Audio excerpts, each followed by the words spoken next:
Olá, então, mais uma live do Festival do Barro 2020. É uma honra estar aqui com vocês, né? Estamos fazendo uma programação bem agitada, intensa, enfim, né? Daqui a pouco nós vamos receber aqui o Renato Rizzi, das indústrias e da loja Rizzi.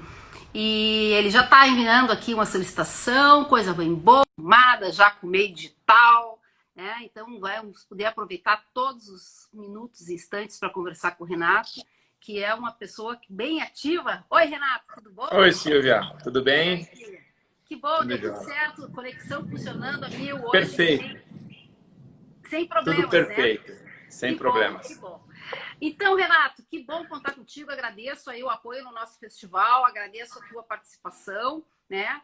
E conforme Obrigado. a gente estava conversando, nós vamos tratar hoje, né, das inovações, né, das novidades da indústria e, ao mesmo tempo, como é que a gente pode melhorar a esmaltação, as novas técnicas que vêm surgindo aí, nas novas possibilidades. Aproveito para dizer que o Renato está em Cunha, né? E, então, Isso, mas atende gente do Brasil inteiro, né, Renato? isso. Mas através da plataforma digital, hoje a gente consegue aí ter essa amplitude de pessoal, né, de clientes, então tem funcionado muito bem. Então, você pode mandar a sua pergunta, tá? Então, vocês que estão nos assistindo podem mandar pergunta, tá? Eu vou abrir aqui o Instagram aqui também no meu computador, que daí eu consigo acompanhar melhor as perguntas. Falo aqui pelo celular e fico Ah, não. Ah, sim. É porque eu tô eu tô administrando também o festival e o meu pessoal, né? Nós estamos a mil aqui, todo mundo que está envolvido da organização do festival. Mas vamos lá. Então, vocês podem mandar perguntas e vamos começar. Então, Renato, que novidades, né? Porque a indústria de cerâmica, né? Tu acompanha as indústrias grandes e, mais recentemente, os artistas, é isso, né? Sim. Então, tem visto assim uma mudança grande nesse cenário, no sentido assim de ter uma gama diferente de produtos que antigamente nem se pensava em ter, né? Assim, hoje o grau de toxicidade, por exemplo, de tintas, de uma série de coisas, é muito menor do que antigamente, né? Sim. Então, eu queria que tu Bom, falasse fizesse um pouco dessa retrospectiva, assim, né? De como é esse cenário, né? sim. O mercado da indústria é um mercado que eu acompanho há 30 anos, tá? Que é um mercado tanto da parte da louça de mesa quanto da parte industrial, que se chamam sanitários, o piso, o revestimento, a cerâmica avançada. Então, eu sempre trabalhei na área de pigmentos, de corantes inorgânicos, para aplicação dentro dessas indústrias. Então, a gente começou a ter muito contato bem amplo com várias tecnologias de aplicação. O que eu percebi que foi muito rápido na evolução tecnológica foi na área de pisos e revestimentos. Isso foi bem claro, né, com a inovação da robotização, realmente dos maquinários que começaram a vir para o Brasil há 15, 20 anos e que começaram a tirar, inclusive, a mão de obra, né? Mas foi a evolução para se desenvolver os bons pisos que tem hoje, tanto aí no Sul quanto aqui em São Paulo, né? E a área da cerâmica artística que eu atendi, que foi numa região bem específica, no interior de São Paulo, que é a cidade de Porto Ferreira, 25 anos lá, a gente via realmente a pintura manual, né? A pintura feita em baixo esmalte por uma técnica que já era muito tempo desenvolvida. E isso era assim, vamos pensar que dentro de uma cidadezinha pequena tinha lá 300 fabriquinhas. Mas não era fabriquinhas, era realmente a pessoa estava na casa dela com 10 mulheres fazendo pintura em biscoito, né, de faiança, e com uma técnica muito legal, porque isso daí naquela época você já via que as pessoas sentavam na bancada, eram 20, 30 mulheres pintando, fazendo aquela mesma coisa, e isso evoluiu lá para Porto Ferreira, tanto que é considerada a capital brasileira da cerâmica artística, até hoje. Né? Hoje, lógico que você não vê mais esse cenário, não tem mais esse tipo de gente dentro dessas pequenas fabriquinhas, porque as pequenas fabriquinhas elas evoluíram. Hoje, se tiver umas 60 ou 80 fábricas lá, hoje já é demais, porque fechou muita gente. Acabou a mão de obra. Esse pessoal que trabalhava a pintura não tem mais, não existe mais. Então, teve essa evolução. E aí, as empresas que evoluíram, que ganharam muito dinheiro, que fizeram mercado, elas adquiriram equipamentos. E os equipamentos são automatizados. Dentro de uma linha de prato, por exemplo, você tem lá a estamparia, que é robotizada. Você faz decorações que você vai ficar olhando e você vai duvidar ainda se foi feito por uma máquina ou foi feito manualmente. É muito bom. São equipamentos de ponta, tá? Então, hoje, existe já isso funcionando lá. E, infelizmente, a pintura manual se perdeu no meio da indústria, tá? Isso hoje não tem mais. Realmente, o maquinário ele veio. Então, de certa forma, foi interessante porque os artistas começaram a se desenvolver. Então, a gente percebeu que hoje, no mercado, há 10 anos, 15 anos que eu venho acompanhando o mercado artístico, eu percebi que ele cresceu demais e as pessoas começaram a evoluir artisticamente para trabalhos mais individualizados, peças mais específicas. Então, tá legal, isso aí é muito bom. Só que a gente não tem inovação tecnológica para esse mercado. Não tem não, né? Não tinha. Agora, a gente está tentando trazer o que tem na indústria para o mercado artístico. Existe o grande ponto, o grande problema que eu sempre falo para todo mundo que vem aqui, quem me conhece sabe como que eu sou com relação a procedimento, a parte química, a parte técnica. Hoje, você formular um esmalte, você tem que ter uma capacitação, porque é um elemento químico. Se você não tiver essa capacitação, você vai ser uma pessoa que está formulando empiricamente e sem uma retaguarda. Então, assim, eu me preocupo muito com isso. Não que não é para ser feito, mas eu acho que tinha que ter uma estrutura base hoje para acolher todas as pessoas que estão se interessando por isso, pelas composições, tá? Porque você tem a parte de toxicidade que é muito perigosa, tá? Todo mundo condena sempre o chumbo, e acabou. O chumbo eu não vejo ele há 40 anos no mercado, porque quem usava, inclusive, fundo do quintal, que usavam o tetróxido de chumbo, e aí sim a gente via grandes problemas, né? E também, né, hoje existe assim muita cerâmica assim utilitária feita por ceramistas, né, uma coisa mais manual, né? Na verdade, cada época, né, de cerâmica tem assim tendências ceramísticas, né? E tu esses dias conversando comigo vê assim o quanto é necessária também essa integração da indústria com as artistas e com os artistas também entenderem determinados mecanismos da indústria, né? Sim. Uma das coisas que eu sou formado em cerâmica pelo Senai. E o Senai, na época, me proporcionou uma visão fantástica, porque eu já trabalhava na indústria. E eu fui buscar um pouco de conhecimento ali teórico, né, um pouco de conhecimento prático em outros assuntos, porque era necessário isso. E eu acho que o Senai hoje, se ele tivesse com uma estrutura para poder fundamentar, ajudar os artesãos que estão envolvidos, seria a melhor coisa do planeta, porque eu acho que hoje precisaria disso, tá? Porque antes a indústria que mandava os funcionários para estudar cerâmica para qualificação só. Eu fui um deles. E da minha turma de 40, 50, formou 3, 4. Né? E tem no mercado hoje, nossa, pouquíssimas pessoas com essa qualificação, né? Como técnico em cerâmica. Por que é uma pena. Tem tão pouca gente qualificada nesse mercado?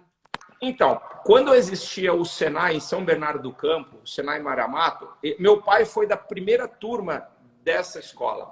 Em 1960 alguma coisa, ele se formou lá pela primeira turma de cerâmica, tanto que ele se reúne com os amigos deles até hoje, né? É muito legal isso. E eu praticamente fui das últimas turmas. Acho que teve umas 3 ou 4 depois da minha que se formou e acabou. O Senai era muito interessante porque tinha estrutura, infraestrutura. O que acontece? A indústria parou de fazer o investimento com o poder público e aí acabou o Senai. Aí tentaram levar o Senai para o sul né? Tanto que tem bases do Senai que dão, mas nada chega aos pés daquela estrutura que nós tínhamos. Ali era uma estrutura gigantesca que a própria universidade contratava o Senai para prestar serviço. A Universidade Federal de Materiais, a USP, da Engenharia de Materiais aqui em São Carlos, usava muito o Senai por conta de equipamentos e de pessoal. Então, era muito interessante isso. Uma pena que acabou, mas eu acho que se houver esse entendimento da necessidade que hoje, por um monte de gente que está entrando na cerâmica por conta da arte, seria interessante pensar hoje nisso daí. Porque ou você vai ter que fazer uma faculdade de engenharia de materiais ou engenharia química, tá? Para poder ter habilidade para trabalhar melhor com elementos químicos, tá? Então... E tu, como comercializa muitos materiais, tu acha que tem tido um aumento de procura de outras pessoas, assim, de artistas ou de pessoas que estão interessadas em saber fazer cerâmica? Tu acha que tem aumentado essa procura? E só como entrou muita gente aqui depois que a gente começou, lembrando que hoje nós estamos na semana no Festival do Barro, né? Estamos falando com o Renato Rizzi, e quem tiver perguntas pode colocar aqui as suas perguntas, tirar suas dúvidas, tá? Que eu vou estar intermediando essa conversa aqui entre nós. Então, voltando, acho que tem aumentado a procura, porque com essa pandemia, né? Hoje de manhã a gente teve uma conversa com o professor Carlos Caruso, ele falando, né, do Balbidê, na história de que muitas pessoas resolveram fazer uma possibilidade da gente fazer o cerâmico num cantinho de casa, né? Porque as pessoas tiveram que ficar confinadas e fazer o possível com o que se tem. Tu acha que tem aumentado assim o número de procura por insumos para se poder fazer cerâmica por pessoas comuns, digamos assim? Olha, eu vejo um crescimento há 15 anos, tanto que eu saí de trabalhar na indústria para poder tentar trabalhar com esse mercado, tanto que eu atendia várias lojas que vocês todos conhecem em matérias-primas.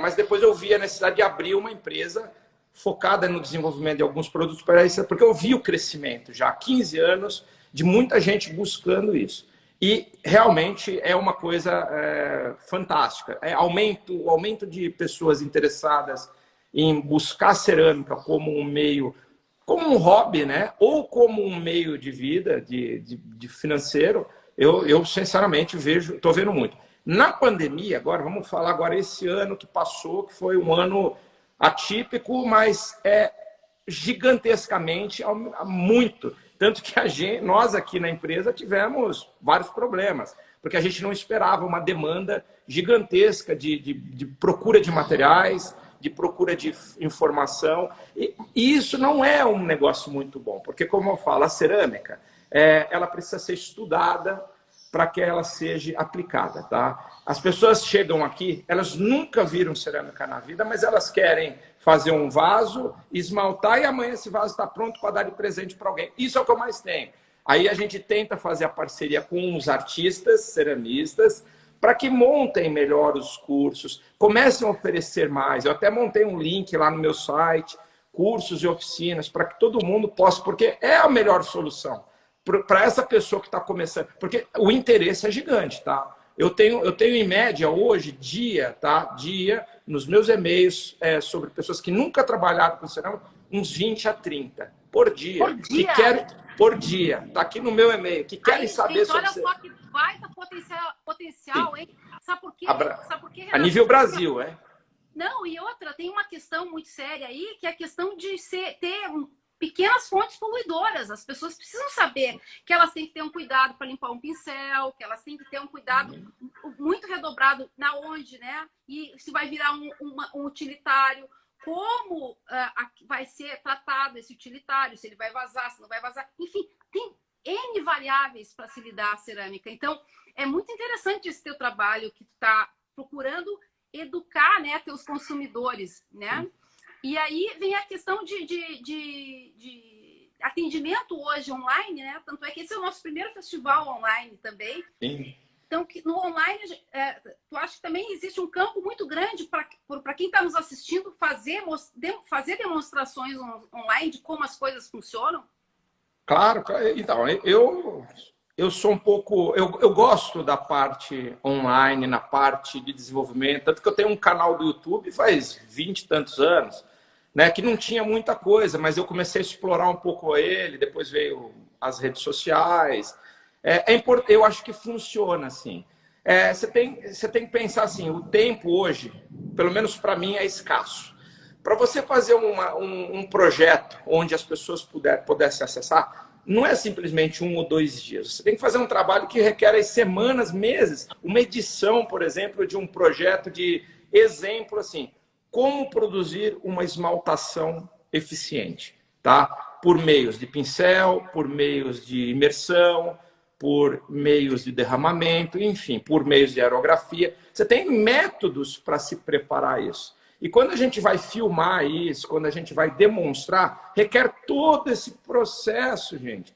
Então, eu gostaria de ter tudo pronto lá, né? Um pouquinho de cada coisa, porque eu acho que é isso que é o importante. Os preparos, o ensinamento.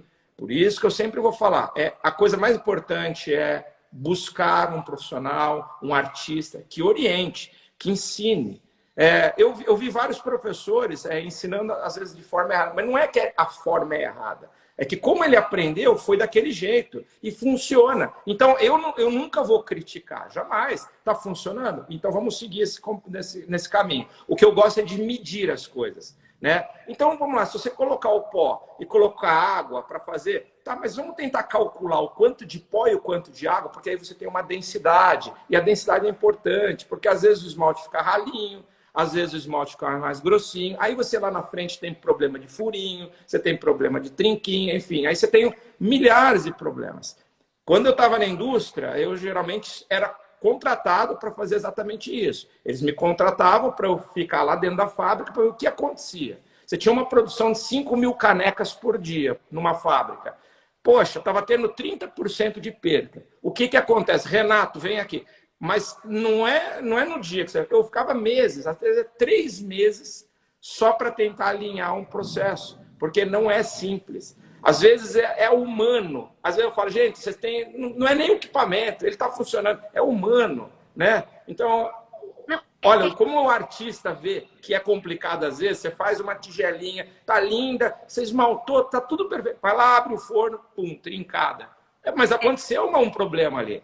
Né? Não foi a argila que estava de mau humor, jamais. É humano, foi a forma de fazer. Então, a gente vê dessa forma. É que assim, né? É que o barro, só quem lida com o barro sabe que ele tem o tempo, ele tem esse processo todo é um processo que demanda muitas variáveis, né? E de repente, essa vida louca do instantâneo, do clica aqui, parará, as pessoas acham que é uma coisa simples, fácil, e não é.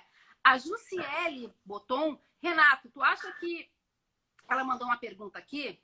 Tu achas possível a criação de uma escola, curso, para capacitar as pessoas sobre formulação de esmaltes? Tem interesse nessa área. E, ao mesmo tempo, a Lúcia Lombardi fala também da necessidade de se estudar, né? Concorda que a cerâmica precisa de estudos, né? E a Edi Clay, né, fala que estou iniciando agora, super perdida ainda. Então, o nosso festival, ele tem justamente, quando foi criado, essa propósito de juntar pessoas que têm diferentes expertises, né, diferentes trajetórias, para a gente trocar e ficar aprendendo uns com os outros, né? Então, eu queria te ouvir as tuas respostas com relação a essas perguntas. Exatamente o que a gente estava falando, né, sobre a escola. Eu acho que é possível, eu acho que vai acontecer logo, porque a gente também, da parte que ninguém vê, que é a parte que nós corremos atrás desse tipo de coisa, a gente está trabalhando com alguns órgãos hoje públicos, outros órgãos particulares, tá? Algumas empresas laboratoriais que fazem análise, desenvolvimento, e a gente vê que a necessidade hoje dos profissionais é gigantesca e a gente não tem gente capacitada hoje para formar um curso de cerâmica. Na verdade, tem algumas pessoas. A gente tem que tentar resgatar essas pessoas lá de trás que ficaram esquecidas. Porque elas, por exemplo, foram professores meus, professores de outros. Porque tem esse conceito. A cerâmica, por exemplo, na formulação de esmalte.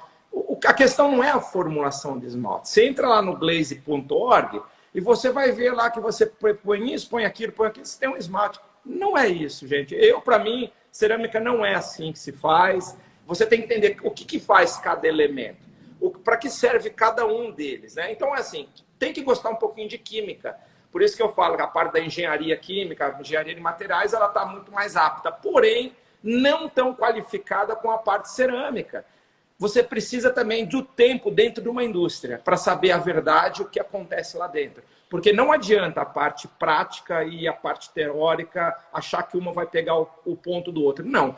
O certo era as duas. É como eu falo, que a parte artística e a técnica tinham que andar juntos. Então, é muito importante isso. Agora, vai ter uma escola? Eu teria uma ideia de pegar alguns profissionais e começar a promover pequenos cursos com professores, tá? Por exemplo, vocês têm algumas escolas aí no Rio Grande do Sul. Os interessados que realmente querem buscar por tecnologia vão pegar um avião, vir até aqui em Cunha, a gente vai agendar e a gente vai poder dar um treinamento sobre alguns assuntos.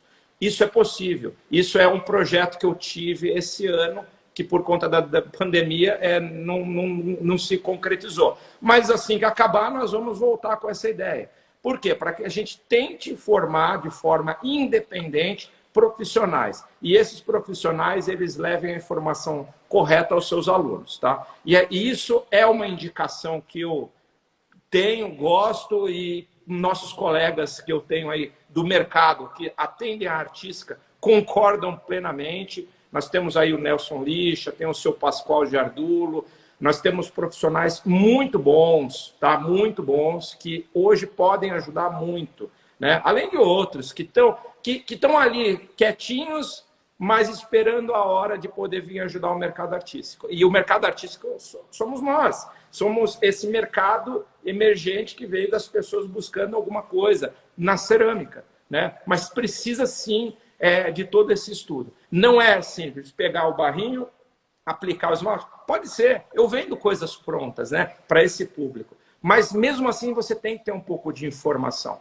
E a coisa mais gostosa é um treinamento com alguém que pelo menos que seja de um dia, sabe? De uma esmaltação bem feita, de um processo então de confecção de uma peça manualmente, de uma forma correta, com uma argila preparada ou não. Tem gente que pega uma argila, por exemplo, que vem de uma indústria e vai amassar. Gente, não amassa uma argila que saiu de uma extrusora, que estava sem ar nenhum. Você vai colocar ar nela. Agora, se você vai no barranco pegar uma argila e você vai fazer a massa, aí você tem um preparo. Isso é legal. E as pessoas, eu gostaria muito que todos soubessem um pouquinho de cada uma dessas coisas, né? E focar aí nos assuntos interesse. Vai ter alguma coisa para o ano que vem. Eu espero cursos assim, para que a gente possa todos se ajudar, tá? E na parte online, o que for possível, eu vou tentar publicar dentro da medida aquilo que é interessante.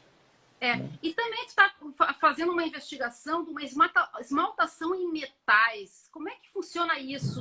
Essa também é uma novidade, né? É uma novidade antes da cerâmica, né? A esmaltação em metal se deu antes da primeira peça em cerâmica esmaltada que se tem na história, né? Isso foi por uma formação geográfica, geológica, que o cobre, inclusive foi o cobre que se uniu a um elemento vítreo e se fundiu. E a partir disso existiu todo esse teorema. No Brasil, o meu pai, inclusive, ele foi produtor logo que ele veio da Itália. Meu pai é italiano, ele veio para o Brasil. E ele estudou nessa escola, no Senai, e depois ele foi trabalhar na Inglaterra numa empresa que fabricava esses esmaltes para cobre, prata e ouro, que era muito usado na joalheria, né? A joalheria, nesta época, na década de 70, por exemplo, era um uso muito grande. Só que isso aí se perdeu, aqui no Brasil principalmente, porque a China entrou com o plástico, né?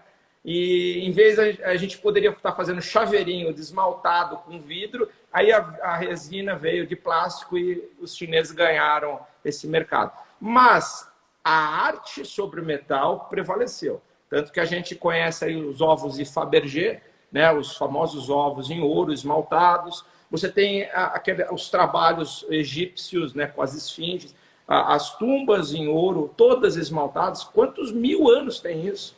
Né? Então a gente tem toda essa história, essa cultura. Na França se desenvolveu bastante algumas técnicas na área da joalheria, né? O René Lalique, que fez as borboletas com os vitrais, que são esmaltes. Na verdade, são esmaltes, como cerâmicos, só que com dilatações compatíveis ao uso no metal. Eu posso usar esse esmalte na cerâmica? Pode, só que ela vai trincar toda, entendeu? Não tem compatibilidade. Mas eu, inclusive, vendo para quem usa na cerâmica para fazer algumas bijuterias em cerâmica e dar o efeito como se você pegasse um vidro e colocar. Só que você tem inúmeras cores.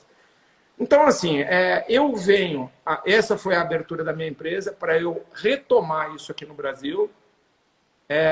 Eu comecei a produzir tudo aquilo que o meu pai tinha feito antigamente, nessa linha de esmaltes, que são fritas, tá? São fritas, fundentes, à base de chumbo, inclusive, e para que a gente pudesse começar uma nova gestão dentro dessa cultura.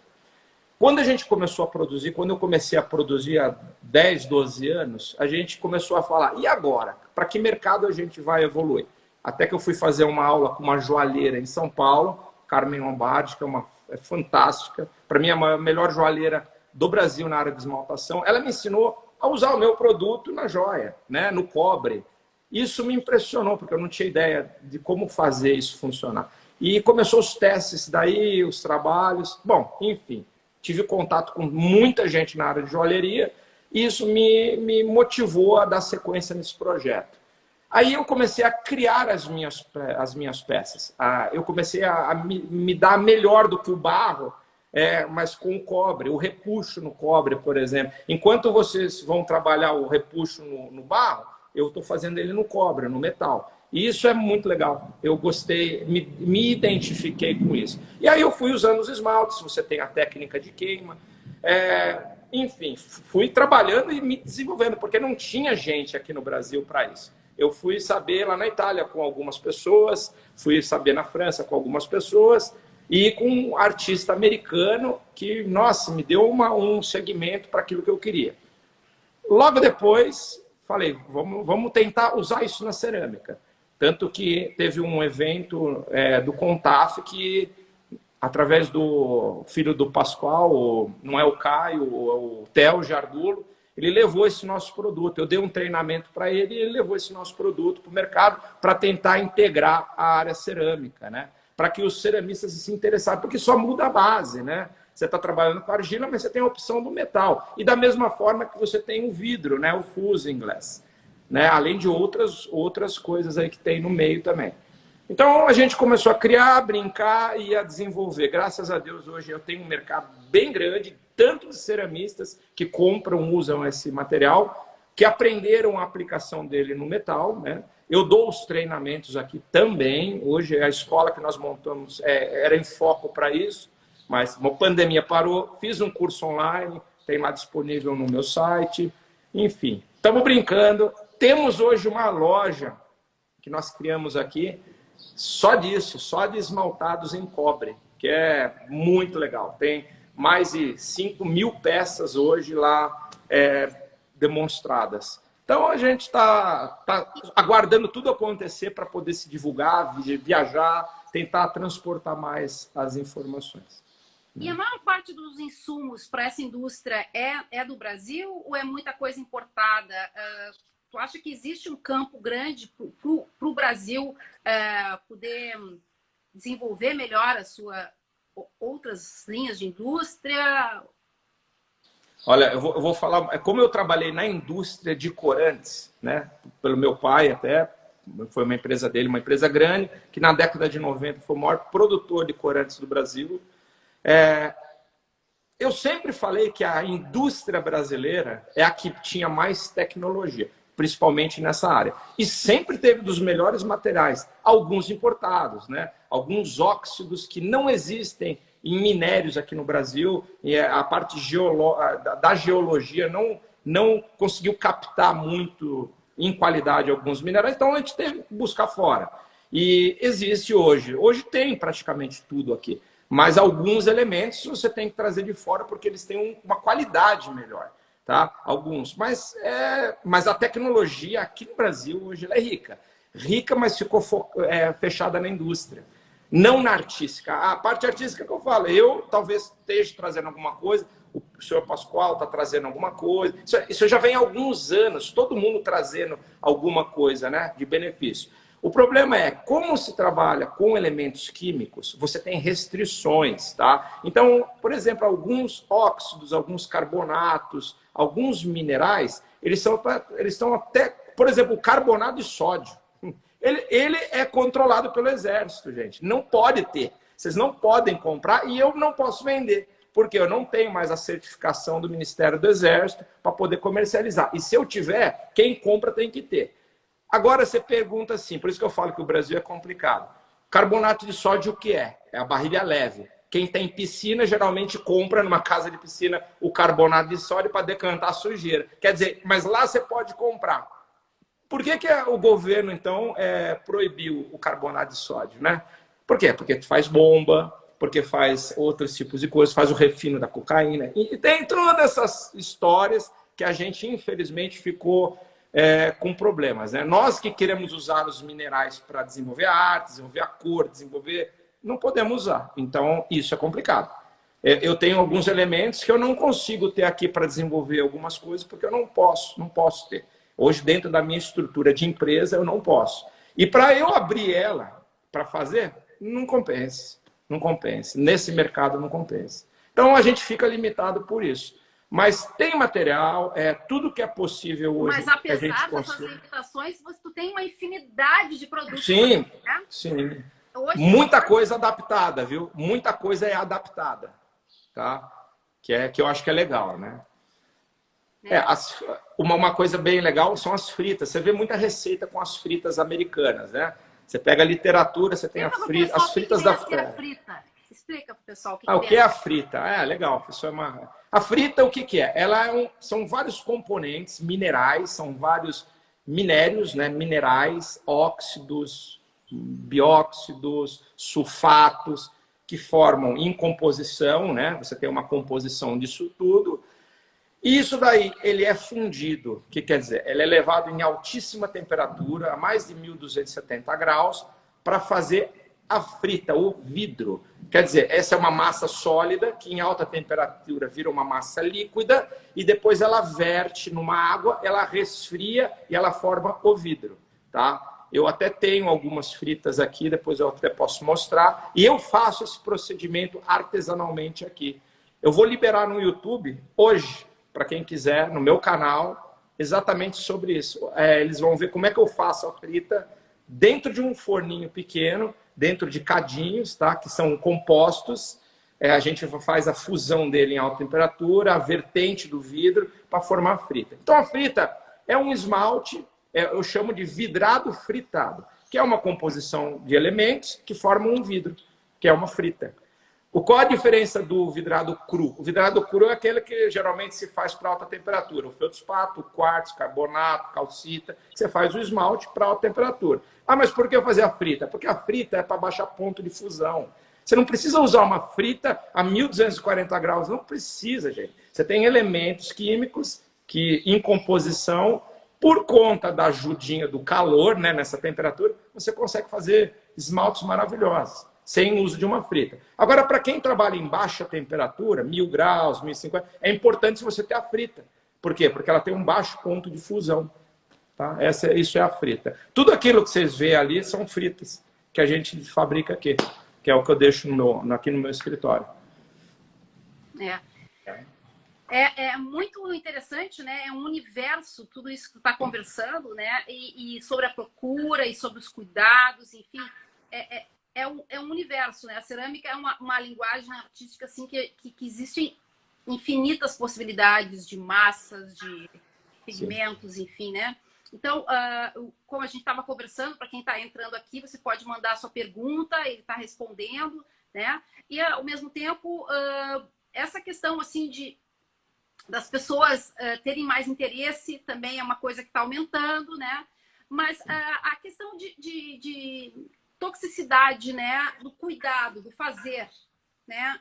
Na hora que o pessoal compra, vai algum tipo de orientação para quem é novato? Vocês têm alguma preocupação nesse sentido? Sim. Eu aprendi com os americanos, apesar de eu não gostar muito deles, e eles não fabricarem grandes coisas, que são os espanhóis que fazem, mandam para os Estados Unidos, e o que eles fazem é rótulo e ensinam a usar. Isso eu tiro o chapéu. E aprendi com eles isso. Então, quando eu criei minha linha de produtos, por exemplo, uma linha de esmaltes, para mim era em pó, eu tenho que vender isso em pó. Mas o artista ele tem que saber manusear, ele tem que saber preparar. E aí tem o lance. O que é esse material? O que tem dentro dele? Ele é tóxico ou ele não é tóxico? De praxe, eu sempre falo que quem trabalha com material em pó, de praxe, usar máscara respiratória. Isso é inconcebível, você está compondo e não está usando uma máscara respiratória. Então, ponto. Não pode. Agora, sobre toxicidade de alguns elementos que entram na corrente sanguínea. Sim, cada um... Existem minerais perigosíssimos, tá? Olha, cada um deles, se eu for... Isso é um trabalho que eu estou com vontade de colocar, tá? O grau de toxicidade de cada um dos elementos químicos, tá? Por quê? Por exemplo, carbonato de bário, gente, é um perigo aquilo lá. Todo mundo usa, mas é um perigo. E tá escasso agora, né? Nós não achamos mais o carbonato de bário. Você tem o quartzo. Ah, mas o quartzo não é nada, é uma areia. É perigosíssimo, ele traz a silicose, tá? Isso aí, ele petrifica os pulmões, se você começar a inalar ele. Perigosíssimo. A barrilha leve, o carbonato de sódio, é perigoso também. O que mais que é perigoso? O feldspato é perigoso também, é pó. Se você começar a cheirar isso o dia inteiro fazendo composição, você vai também ter problema. Então, enfim, tudo tem perigo. Tá? Agora até tem ateliê sujo é perigoso, né? Ateliê sujo é perigoso. Até sujeira é perigoso. Sim. Olha, gente, imagina vocês caminharem numa estrada de terra, de poeira, por uns 2 quilômetros e passar uns 20 carros. E você sem máscara. Imagina como que é a situação. Então, assim, tem que entender um pouquinho disso. Agora, entra o perigo de alguns elementos, tá? Fala-se muito do perigo da frita de chumbo, por exemplo. Não existe perigo da frita de chumbo desta forma que se entende. Quem tem perigo sou eu, que fabrico a frita. Eu mexo com o zarcão, o tetróxido de chumbo, o óxido... A frita de chumbo seria o transparente reativo? Não. Ela pode ser.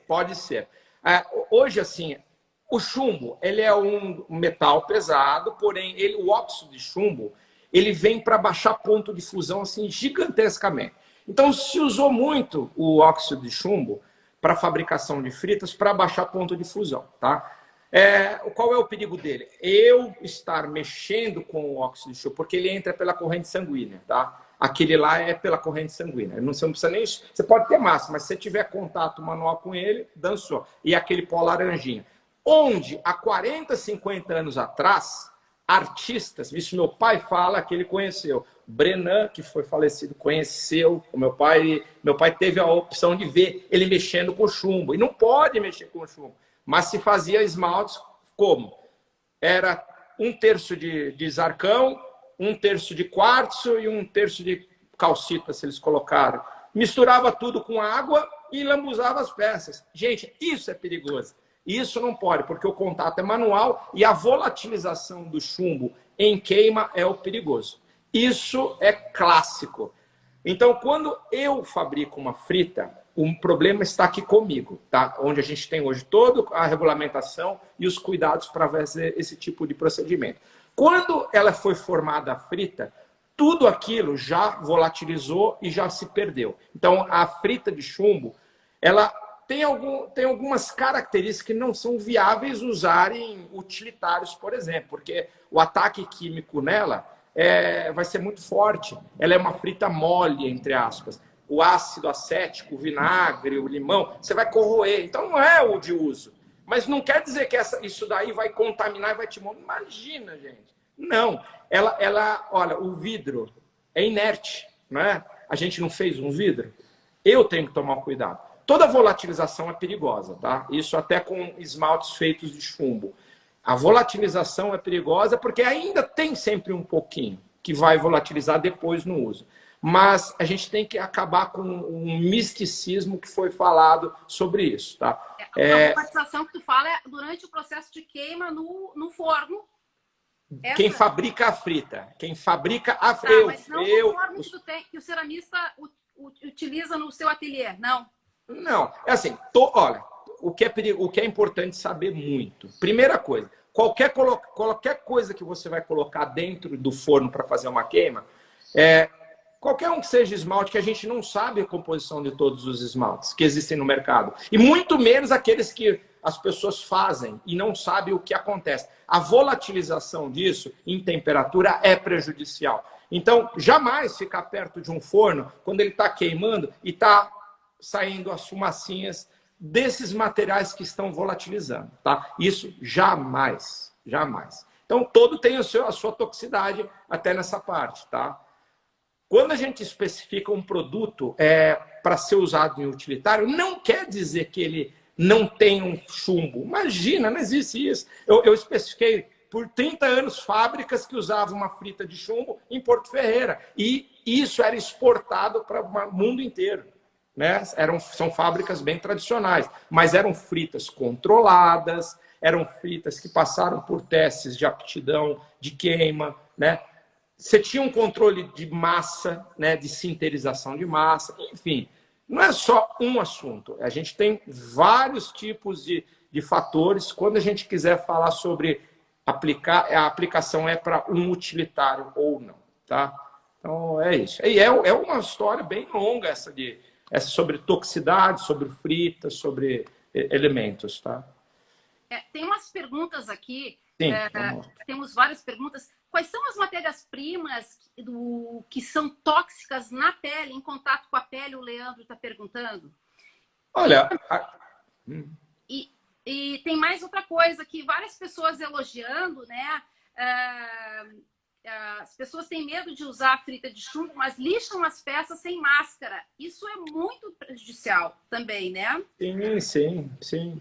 E tem uma pessoa aqui que disse que a Bela, ela está falando que tem experiência de intoxicação por chumbo. Antes não havia nos rótulos o que tinha, né? E hoje já se tem essas informações. Então, se vem evoluindo também essa questão da indústria informar, né, a composição.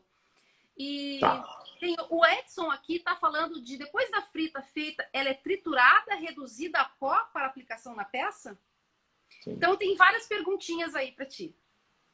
Tá. Eu gosto de botar todas, porque depois que tu engata uma primeira, é difícil tu parar, né, Renato? Deixa eu lembrar a primeira que você passou lá, que era da questão de que materiais são tóxicos na pele, na hora de fazer. Assim, eu, por prática própria, assim, de toxicidade pela pele é só o chumbo, tá? Que eu conheço, que eu tenho mais... Porque eu também não sou engenheiro químico, tá? Eu não sou engenheiro de materiais. Eu sou técnico, mas é pela experiência, por a gente ter toda essa evolução de manuseio, o perigoso é o zarcão, tá? O zarcão, o óxido de mínio, que é usado por artistas que eu sei, né? E não pode, esse é perigosíssimo. Qual? Tá? Pode repetir, por favor? Sim. Óxido de? Óxido de mínio. Mínio? Eles são do mesmo grupo do chumbo, tá? É o zarcão, o tetróxido de chumbo ou o óxido de mínio, tá? Eles são do mesmo grupo, são laranja, é bonita a coloração dele. Então, mas isso não é prático se usar mais. Isso há 40, 50 anos se usava porque não se tinha frita, não se tinha elementos. Então, se usava eles como um fundente para formar camada vítrea para a peça, tá? Só que hoje não precisa mais disso, tá? Então, é por isso que é importante. Então, assim, o carbonato de bário é um pouco perigoso também, a gente tem que tomar cuidado com ele. Mas, assim, por contaminação pela pele, eu conheço mais esse material, tá? Tem outros, só que não são usados em composição para cerâmica, né? Eles são usados para formulação de frita, que aí são outros elementos, tá? Eu acho que é isso. Tá? Não, daí justamente falou, né? Depois da frita feita, ela é triturada, reduzida a pó para aplicação na peça, é isso, né? O processo da frita... Eu vou até ali pegar um exemplinho para você. Legal, olha só, né? A gente tem uma live no meio do ambiente, tem os exemplos vivos ali, né? Vamos lá. Ó, isso daqui é uma frita, tá? Isso aqui é uma frita cerâmica, então ela quando você faz a fusão dela, o que acontece? Como eu falo, imagina uma larva vulcânica, né? Ela está em temperatura, essa massa, né? Ela ficou em temperatura 1.200 e tantos graus, então ela está um líquido. Aí quando a gente faz o processo inverso de solidificação, ela vem em temperatura ambiente, cai na água, onde ela vira o vidro. Pum! Aí ela forma a frita, tá? Essa aqui está bem feinha, que eu acabei macetando elas, mas é só uma frita. E aí a gente passa por um processo de moagem, tá? Não é trituração, é moagem, através de moinhos de bolas, de moinhos de galgas. Aí tem vários tipos de moinho e de sistemas, que a gente reduz ela, tá? Nesse caso aqui, ela está com uma granulometria. O que é granulometria? É o tamanho dos grãos, que é uma malha 80, mais ou menos.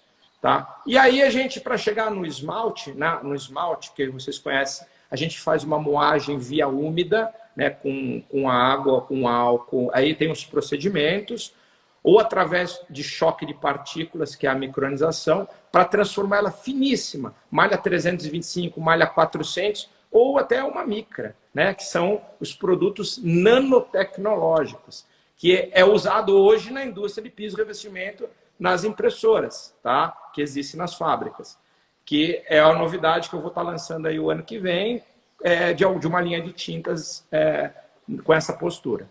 Tá? Mas a frita é isso, a frita é esse processo, é a mistura desses elementos químicos, tá? É a fusão, né? A gente fala que é a fundição desse material, onde eles formam um ponto eutético, onde eles se misturam, e aí eles formam o vidro dessa forma, através do resfriamento. Então, isso é a frita. Por isso que eu falo, no meu canal do YouTube hoje eu vou publicar, eu fiz há uns 8 meses esse vídeo, eu não iria publicar, mas eu vou publicar hoje, porque muita gente quer saber o processo. Então, são algumas fotos com um pequeno vídeo de fabricação de frita. Então, vai ser bem legal. E de forma artesanal, não é da forma que a indústria usa. A indústria tem fornos gigantes. Eu até estou querendo agora autorização para ir numa empresa para eu fazer um vídeo desse tipo de fabricação industrial. Mas eu tenho o meu aqui, que é artesanal, sou eu que faço, tenho minha equipe aqui, mas vocês vão ver isso lá no meu canal hoje. Tá? É que hoje, né, também tem isso, né, Renato? Como a internet, ela põe muita coisa na roda. Então, tem muita gente que não sabe, ou que explica ali um cursinho de fim de semana, é isso, e não é bem assim, né? Não. Então, não. É muito importante a gente saber a fonte, é que nem eu como jornalista, né? Não, as pessoas acreditam em qualquer coisa que se manda. Da onde é que é a fonte? Quem é que está dizendo isso? Quem é que está assinando? Que data foi? Qual é o veículo que saiu? Muito cuidado, né, em quem passa as informações, né? Aqui tem uma perguntinha falando se você vai lançar um produto para imprimir em serigrafia. Pelo que eu entendi, é produto para impressão 3D, é isso? Não, assim, produto para serigrafia nós temos. Já há muitos anos, inclusive, eu forneço para a indústria. O que é o produto para serigrafia? É um esmalte que você pode colocar qualquer tipo. Pensa que o decalcomania, por exemplo, ele precisa ser feito de acordo com a sua necessidade de temperatura.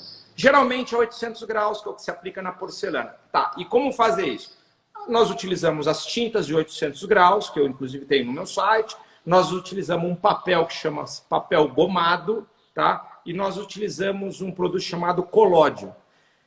Isso é feito em impressão, você pode mandar fazer uma tela com o desenho que você quiser. E geralmente aquele pessoal que antigamente fazia offset, nossa, eu nem lembro, fazia revelação.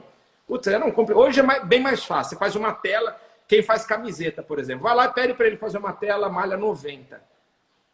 Você vai pegar essa tinta, misturar ela com um veículo oleoso, 100 partes de pó, 60 partes de óleo, vai fazer a pastinha, colocar na tela com o rodinho, vem. Eu até tenho um vídeo desse daí que eu também vou ver se eu habilito ele. Aí você imprime esse no papel e depois você aplica o colóide. O que é esse raio do colóide? O colóide é o que transfere o decalque do papel para a peça. Tá? Então é isso. O que tem agora, que é a novidade, são as tintas nanotecnológicas, que são fabricadas lá fora. Hoje tem uma fábrica aqui no Brasil que infelizmente não deu certo, mas é um parceiro nosso e a gente está tentando formar de novo essa empresa para a indústria, para a fabricação dessas tintas. Na verdade, são tintas pigmentadas, cerâmicas, para o uso em impressoras. Só que são impressoras gigantescas para o uso na indústria. O que tem hoje são as impressoras para imprimir o decalque, são impressoras pequenas, que geralmente é uma empresa, acho que no Sul, que representa da Alemanha. Eu não conheço bem eles. Mas a tinta é exatamente essa. Tá? A tinta seria essa. Por quê? Porque não é só uma moagem convencional que reduz a partícula para poder usar numa situação dessa. Isso é nanotecnologia. É algo muito a mais do que a gente usa hoje. Se eu pegar uma tinta minha, um corante meu, moer da minha forma e zerar, se eu aplicar ele nesse cabeçote, ele vai entupir o cabeçote e não vai dar certo. Então, a tinta hoje é com esse procedimento. E é um procedimento de altíssima, é caríssimo hoje montar uma fábrica para fazer isso. E um amigo nosso montou uma fábrica dessa há alguns anos e esperando fornecer, mas infelizmente veio a China com um produto mais barato, porcaria, porque também agora estão vendo que não valeu a pena e porque está dando problema. Então, assim, é evolução dentro da indústria, tá? Agora, na nossa área, o que eu conheço mais ou menos são essas impressorinhas para o pessoal faz aqueles túmulos de lápide, né, com a foto da pessoa. Então, você usa numa impressorinha dessa. Tá? Que aí é caro, porque aí você tem que comprar tinta do fabricante, não pode ser qualquer tinta. Então tem tudo isso, tem toda essa evolução. O que eu vou lançar são as canetas. Já está pronta já, né? Opa, conta aí. São as canetas marcadoras, né? Que na verdade é para marcar peça, mas já fizemos vários trabalhos de testes aqui na empresa, inclusive com peças que a gente faz e os artistas aqui adoraram, ficou muito bom. Então a gente está usando esse tipo de produto. Isso aí é um trabalho de longa data, tá? Eu só não sabia como a gente poderia oferecer isso para esse mercado, porque tem alguns detalhes sobre. Hoje já tem no mercado pessoal vendendo essa caneta, mas eu sempre tenho um conceito de lançar algo que seja funcional e que realmente sirva, tá? E que dê rendimento. Então eu estou hoje com o pessoal meu trabalhando, fazendo lá 20 peças, 30 peças em várias decorações, em desenhos direto no biscoito, tá? Para saber quanto que vai durar, como que vai ser as queimas, como que vai ser o resultado, e a gente está tendo resultados excelentes. Eu não postei ainda. Tem testes, então? Sim, está em fase de teste, mas a gente está pretendendo lançar agora em janeiro essa linha já de produtos. Aí todo mundo vai ver. Mas é bem bacana, as canetas são fantásticas. Até para assinar uma peça, né? Às vezes é tão ruim se assinar com um pincel. Com a caneta, tranquilamente, né? Tranquilamente. Olha, já tem gente interessada nas cores aqui da caneta. Isso vai ser um problema. Eu estou com duas por enquanto, como é teste, é o preto e o azul, mas vai ter o marrom, vai ter o amarelo. É complicado você tentar trazer isso da indústria para o artístico, porque, como eu falo, a gente vende de toneladas, né? E aqui é de gramas. E isso é o complicado. Alguns materiais, você tem muita coisa. Agora, se eu tiver que adquirir 1000 litros dessa tinta, como que eu vou diluir isso no mercado? Então, eu vou querer fazer aquilo que eu posso, dentro de poucas cores, mas que vai ter uma regra, que vai ter uma sequência, que daqui 10 anos você vai comprar, você vai ter a mesma cor, a mesma coisa. É a forma que eu trabalho aqui, tá? Então... Nossa, olha, nós estamos chegando ao nosso final, assim, voou, né, o nosso papo. Voou. Nós estamos tendo uma ótima audiência, mais de 50 pessoas aqui nos assistindo. Vai ficar gravada essa live, né, no Legal. do Festival do Barro. A gente fez esse ano, então, um site, né, depois as atividades que foram realizadas pelo Zoom vão ficar também, ser colocadas no site, né, assim como as lives também. A nossa ideia é justamente também aproveitar o site do festival para fazer integração entre as pessoas que estão também fazer cerâmica, porque a questão toda é que não basta a gente fazer cada um no seu canto, a gente tem que saber fazer junto as coisas e aprender uns com os outros, né? Porque tem muita gente que pode com essa exponencialidade que existe hoje através da internet, que pode estar explicando e trocando informações, né? Justamente para evitar problemas, inclusive de poluição, ou de intoxicação, ou então de até inspiração mesmo, né? Como a gente pode aprender melhor uns com os outros. Então, assim, agradeço muitíssimo a tua atenção. Gostaria de passar para ti as palavras finais para te encerrar. E já convidando que nós temos mais lives hoje às 18h30 e amanhã também convido vocês todos a ver o nosso site, no festivaldobarro.com.br, para ver o resto da programação. E no domingo, às 18h30, nós vamos ter a nossa live de encerramento, quer dizer, não é uma live, é uma atividade que a gente está convidando todo mundo para estar presente, que vai ser uma imensa roda de conversa, onde a gente vai trocar as experiências que a gente adquiriu durante o festival e também vamos estar nos conhecendo melhor e a gente vai fazer vários sorteios, né? Porque a gente conseguiu vários produtos da Casa do Ceramista, do Selmo Ramos, enfim, a gente vai ter uns 5 kits de material e que a gente vai estar sorteando. E aí, para você participar do sorteio, por favor, entre lá no Festival do Barro, né? Aqui no Instagram, marque um amigo, enfim, tá ali tem todas as informações para como você pode participar. Só que você tem que estar no Zoom, né, no Festival do Barro, né, nessa confraternização, e tem uma máximo de 100 pessoas que podem entrar. Então, fique ligado nisso aí, né? Tá? Então, por favor, contigo as palavras finais, querido. Perfeito. Olha, eu agradeço bastante a oportunidade, tá, de a gente poder falar sempre um pouquinho, apesar de que eu falo muito, mas é jeito, como eu falei, italiano é assim mesmo. Mas eu agradeço, eu quero que todos aproveitem nesse momento, que ainda não está resolvida a pandemia, mas vamos estudar mais, vamos procurar sempre informações com fonte e com referência, tá? Porque falar, todo mundo está falando, e aí é um grande problema. Em vez de melhorar o nosso mercado, nós vamos colocar ele para baixo. Então, vamos tentar buscar a informação técnica correta, vamos tentar pesquisar um pouco mais e vamos tentar buscar um curso com algum profissional, alguma escola, tá? Isso é o que eu desejo no meio de cerâmica para todos que estão afim. Que seja iniciante, que nunca tenha visto, mas tenta buscar uma informação com um profissional da sua confiança ou algum amigo, mas com fonte e com uma referência boa, tá? Isso é importante para o nosso mercado, né? Para o nosso negócio. Tá? Eu agradeço muito. Aqui a nossa casa está aberta para todos. Quando vierem passear em Cunha, eu vou ter o maior prazer de poder mostrar tudo aqui que nós temos. A gente conversar um pouquinho sobre assuntos que o pessoal, quando vem, a gente gosta de falar tudo o que a pessoa quer. Aí são 4, 5 horas, eu sem pressa. Mas eu estou à disposição, agradeço de coração e a gente está à disposição para vocês.